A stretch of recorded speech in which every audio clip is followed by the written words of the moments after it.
রাজধানীর মিরপুরের পল্লবীতে ৮ বছরের শিশু রামিসাকে ধর্ষণ ও গলা কেটে হত্যার ঘটনায় গ্রেপ্তার সোহেল রানা আদালতে দোষ স্বীকার করে জবানবন্দি দিয়েছেন। এছাড়া ঘটনায় জড়িত থাকার অভিযোগে সোহেলের স্ত্রী স্বপ্না আক্তারকে কারাগারে পাঠানো হয়েছে।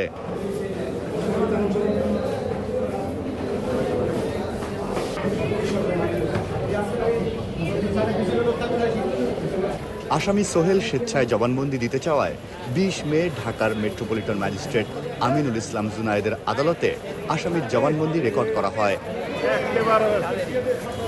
সোহেল তার যে রামিসা আক্তারের পিতামাতার অনুপস্থিতিতে তাকে তাকে তার দুর্মে জোর করে নিয়ে এসে সেখানে তাকে ধর্ষণ করে তাকে বাথরুমে নেয়। বাথরুমে নিয়ে তার গলা কাটে এবং মাথা বিচ্ছিন্ন করে ফেলে এবং তার হাত পাও তার শরীর থেকে বিচ্ছিন্ন করে এবং তার মাথা এবং হাত পা এগুলো একটা বালতিতে রেখে তাদের খাটের নিচে লুকিয়ে রাখে। আর মৃতদেহ যেটা সেটাকে তারা দেহের শরীরের অন্যান্য অংশ বা অবশিষ্ট অংশ তারা বাথরুমে রেখে দেয়। এই কাজে তাকে তার স্ত্রী স্বপ্না আক্তার সহযোগিতা করে।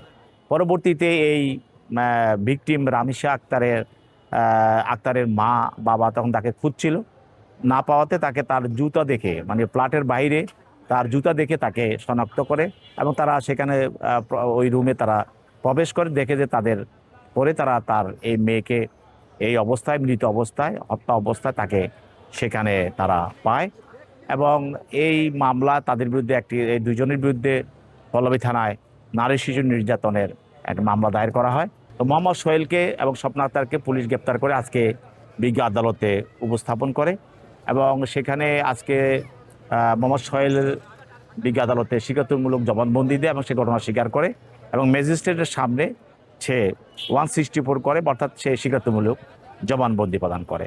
আর স্বপ্না আক্তার তাকেও আদালতের সামনে উপস্থাপন করা হয়, সে কোনো 164 বা স্বীকারোক্তিমূলক জবানবন্দি প্রদান করে নাই।